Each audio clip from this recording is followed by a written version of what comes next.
Nah, mengapa kita bisa ketika membahas kematian itu takut akan kematian itu sendiri? Ketika misalnya ada gerombolan atau misalnya dari teman-teman kita lagi bahas kematian, kita pasti ya kalau bukan kita tidak mendengarkan, kita mungkin menghindar dari pembicaraan itu. Misalnya lagi kalau kita ya berbeda dengan kalau misalnya kita bahas hal yang sifatnya viral di mana-mana. Itu kan selalu dilihat terus sama orang.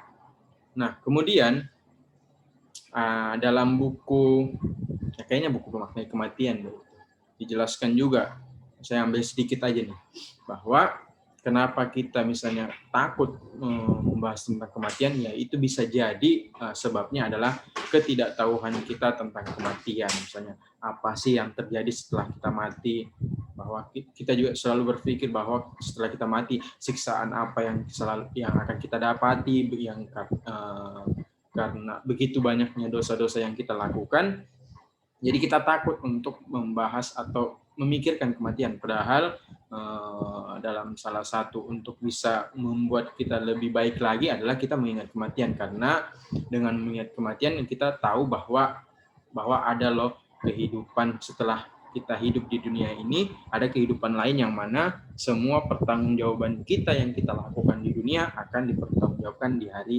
akhirat kelak. Nah, untuk sampai ke situ, ya tentunya kita harus hidup dulu di dunia, karena sebab untuk terciptanya, kalau kita diskusi kemarin juga tentang, kalau nggak salah tentang kematian juga, bahwa sebab terjadinya itu hari akhir, sebab terjadinya hari akhirat, kiamat dan segala macam itu adalah sebabnya ya kita hidup dulu di dunia. Nah, jadikan banyak orang menganggap bahwa hidup di dunia itu ya itulah hidup yang dirasakan. Kehidupan setelah mati itu ya kita nggak tahu. Jadi ya fokus aja dulu ke kehidupan yang sekarang dengan membeli semuanya, mencoba semuanya, kalau bisa beristri semuanya juga. Jadi kita mencoba hal-hal yang mana mumpung masih ada waktu, saya lakukan aja deh semuanya. Mau itu dosa, mau itu tidak, saya lakukan aja. Yang penting ya itulah hidup hidup yang saya nikmati. Tapi kalau kita mengingat kematian, kita akan terberir. Jadi ada pelindung kita untuk misalnya kita bijak dalam melakukan sesuatu. Dan kita lanjut.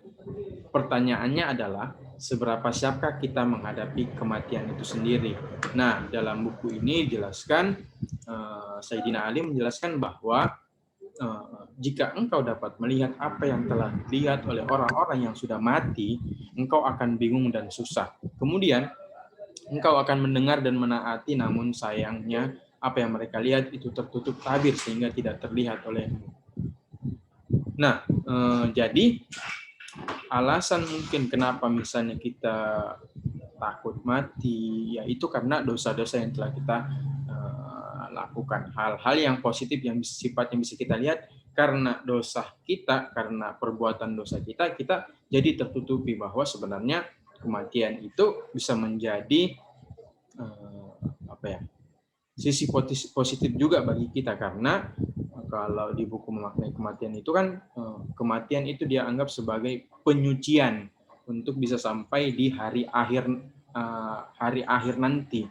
Jadi semua dosa yang kita lakukan di dunia, yang misalnya itu selain dosa yang berlaku zalim kepada orang lain ya, selain itu dosanya ya kan, kalau dosa terhadap orang lain itu tergantung orang itu memaafkan kita atau tidak. Nah, ini selain dosa itu ya kita dicuci di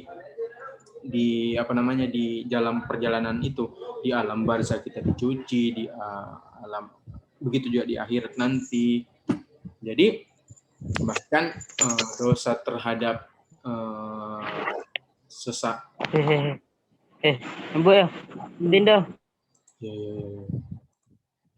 dosa terhadap manusia itu justru lebih bahaya. Bahkan di buku Jangan Bakar Taman Surgamu itu sudah dijelaskan bahwa satu ketika nanti di hari akhirat akan datang seseorang yang membawa amalnya itu sebesar gunung. Tetapi di hadapan Tuhan itu dia apa ya, lempar bagaikan debu yang dilempar gitu. Jadi hanya ibarat debu itu amalnya. Nah, ternyata salah penyebabnya adalah dia tidak berlaku adil terhadap orang lain. Dia misalnya dia tidak berlaku adil terhadap tetangganya, dia kekenyangan tetapi ternyata tetangganya ini kemudian tidak pernah makan mungkin selama 3 hari, dia enak-enak makan. Jadi itu juga bisa menjadi penyebab, karena tanggung jawab kita terhadap tetangga itu kan cakupannya luas. Kalau nggak salah itu 40 rumah ke belakang, ke depan, ke pinggir, ke samping. Jadi saking pentingnya kita itu untuk berbuat baik terhadap orang lain. Jadi jangan sampai kefokusan kita beribadah hanya sifatnya transenden aja, kita melupakan bahwa ternyata ada loh orang yang kita temani, ada keluarga kita, ada orang-orang lain yang harus kita ajak juga untuk berbuat baik, atau kita berbuat baik terhadap dia. Nah, jadi antara beribadah dengan berlaku adil terhadap orang lain itu harus berkelindan, dalam artian sama. Kita khusyuk dalam melakukan ibadah, kita khusyuk juga dalam melakukan atau bersosialisasi terhadap masyarakat.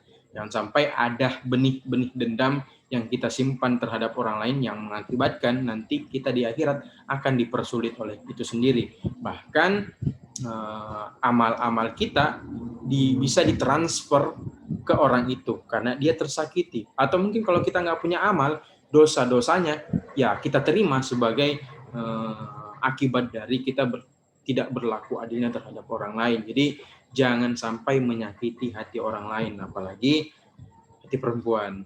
Ya, besok tuh. Oke, kita lanjut. Nah, kemudian apa sih pentingnya mengingat kematian? Nah, dalam buku ini juga dijelaskan bahwa Imam Ja'far As-Shadiq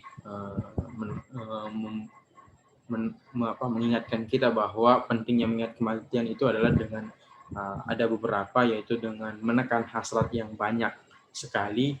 Misalnya hasrat-hasrat yang ingin kita, pokoknya hasrat-hasrat atau nafsu-nafsu binatang yang ingin kita ikuti itu bisa terminimalisir, menumbangkan kelalaian dan apatisme, kemudian meneguhkan hati, bahkan hati orang yang keras pun bisa dihaluskan kalau selalu mengingat kematian.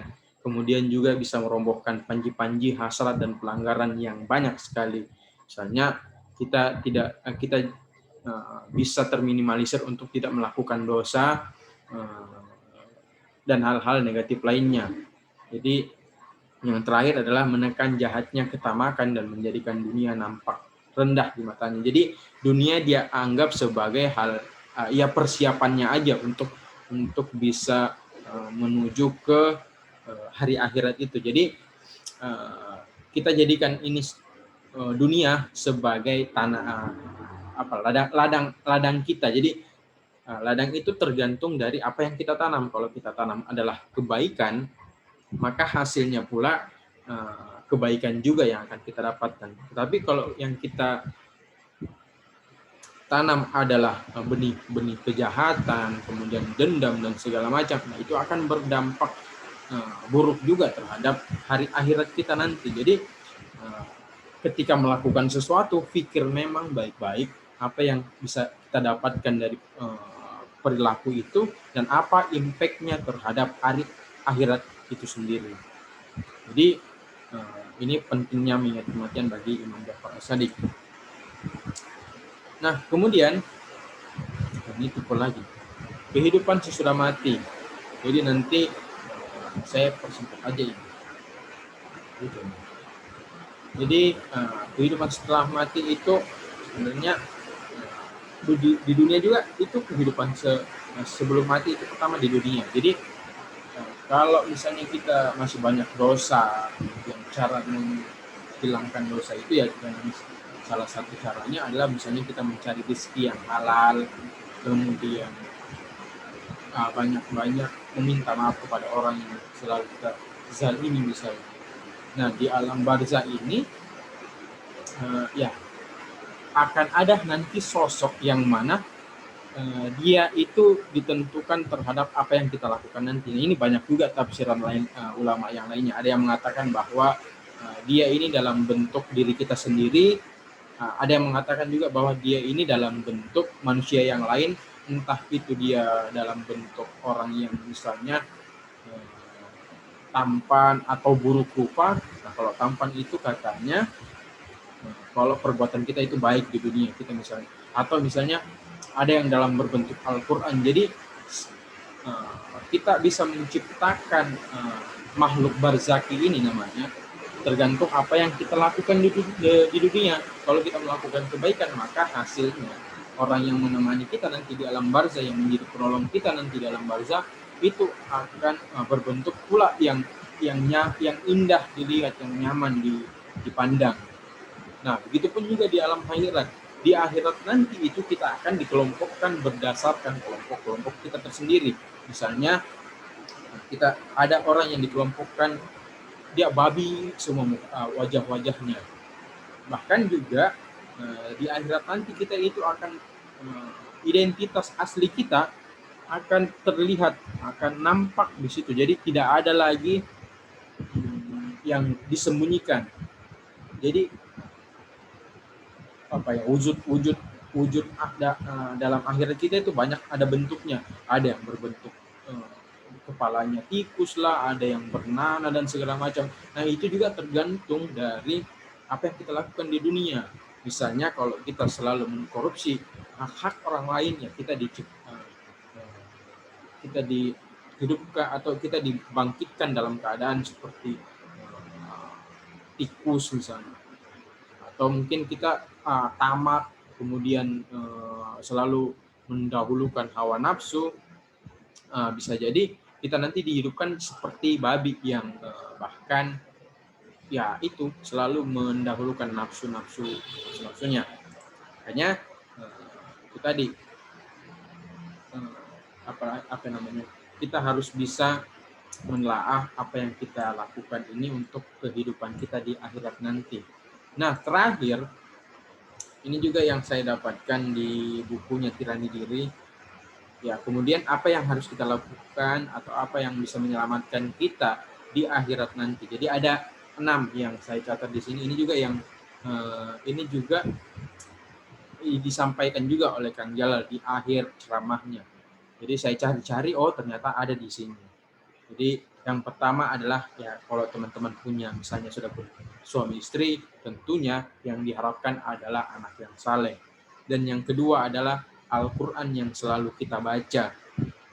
Kemudian yang ketiga adalah sumur yang dulu kita buat untuk kemaslahatan umat. Jadi sifatnya ini kemaslahatan untuk umat. Jadi kalau misalnya ada sumur yang misalnya masih kotor, yang sudah tidak terpakai, tapi kita bersihkan, kemudian layak untuk dipakai, dan itu bisa menjadi kemaslahatan untuk orang banyak ketika kita meninggal nanti, itu amal jariahnya ya akan bertambah terus meskipun kita telah meninggal.